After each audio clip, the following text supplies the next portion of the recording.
Children of the 80s count among their fondest memories that of going to the Toys and Gifts Fair at Philsite to pick out their Christmas goodies and enjoy carnival rides.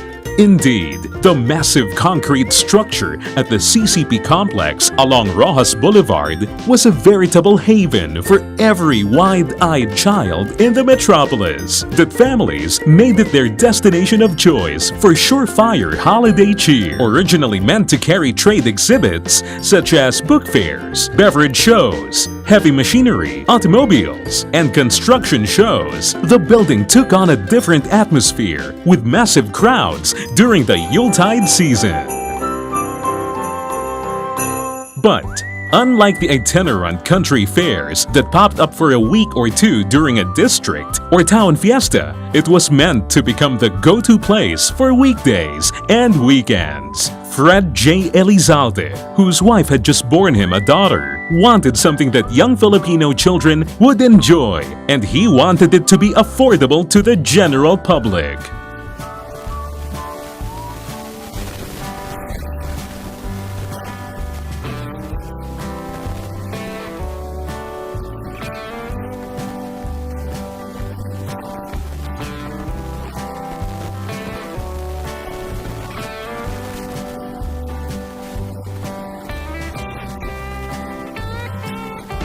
So, in that fateful strategic planning session in 1991, FJE's brilliant creativity came to the fore when he pitched the concept of converting Philsite into a full-fledged theme park for families to enjoy. Immediately, the team set about to make the concept a reality. They engaged the design services of Silvestre and Associates to meet FJE's vision of a singular traffic flow of park goers so that everyone sees each ride, and around it, the various stores themed to that ride. Every single executive in the FJE group pitched in, regardless of position, individually handling activities and controlling the resources needed for such.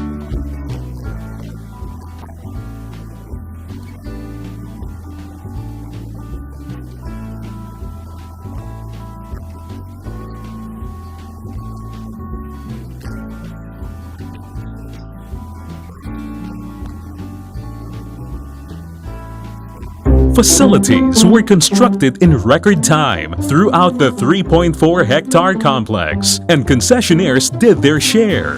The initial rides were modest: a double-deck carousel,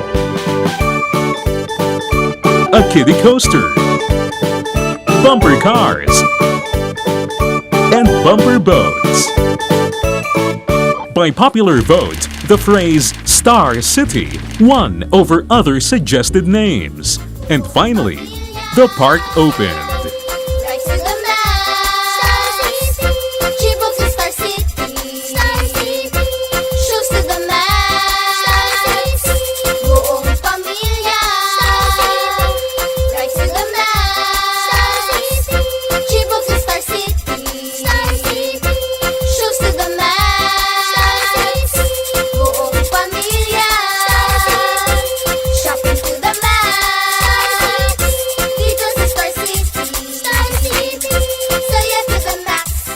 Not one to rest on his laurels, FJE constantly sought to improve park facilities, so he sent his management team on various trips overseas to observe and pick up new ideas. OFWs were interviewed at Ocean Park. Theme park consultants from the US were also invited to share inputs with the team. And because he wanted the park to stay open despite adverse weather conditions, the managers were sent to visit Switzerland and check out a huge tent structure used as an expo venue, Oculars at the Mall of America in Minnesota, and the Rides convention in Los Angeles were also conducted. Rides from Europe were brought in, starting with the Cyclone Loop, the country's first 360-degree loop roller coaster traveling at 60 kilometers per hour, and the Flume.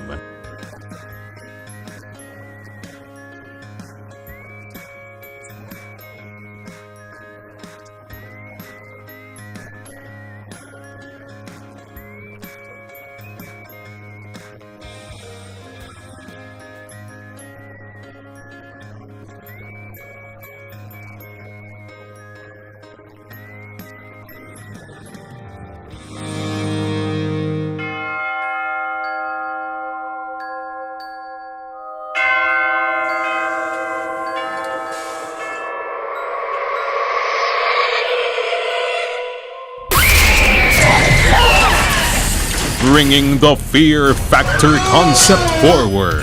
Film director Peke Galiaga was asked to design the first haunted house, which really had park visitors plowing in, later to be replaced by the Gabi ng Lagim.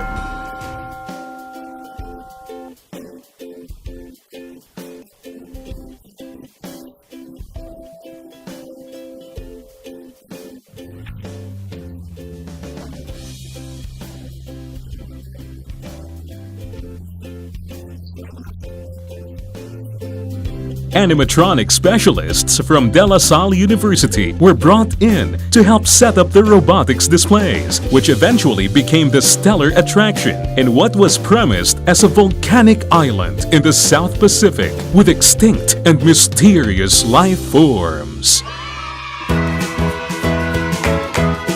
Further enhancing the popularity of the theme park was a television program called The Wimples, aired over RPN 9 on Saturday mornings.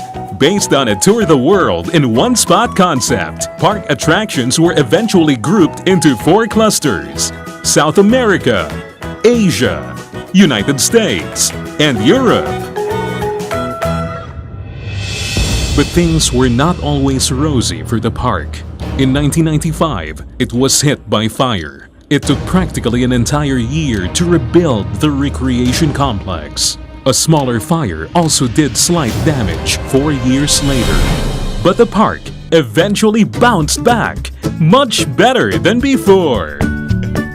The precursor of Snow World became a must-go-to in the park. The current version offers ice carvings in different themes and features Asia's longest ice slide. It has fulfilled many a Pinoy's dream of experiencing snow in negative 17 degrees surroundings. A virtual reality ride featuring the latest state-of-the-art technology from the USA was also on hand.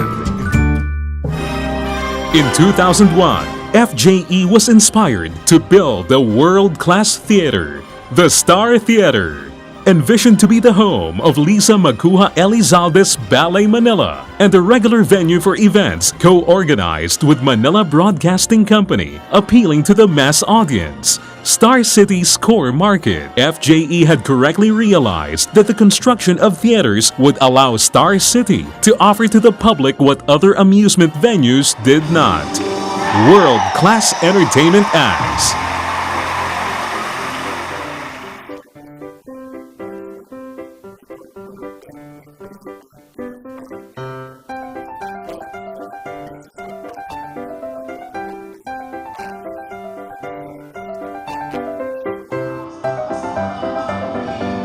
The first of such acts was a creative weaving of local circus acts, the refined moves of ballet, and song numbers by pop artists called Circus de Ballet. Belen began its run in Star Theater, signaling a renaissance period in Star City's history. Inspired by this success, FJE constructed Aliw Theater the following year, boasting the highest seating capacity for Philippine theaters in its class. It became the venue for more Circus de Ballet productions, which were part of the park's core Yuletide offerings. Princess of the Moon, with music composed by FJE and Can Can. In 2003, FJE embarked on his boldest move yet by building a second floor and roof to cover most of the park's footprint. The park was on its way to becoming the first of its kind integrated amusement and entertainment center. The park's rides and attractions continue to be the reason why the public return year after year. At the center of the park is an artificial mountain housing a water ride with proudly homegrown special effects. Pirate Adventure transports its riders into the swashbuckling world of seafaring bandits.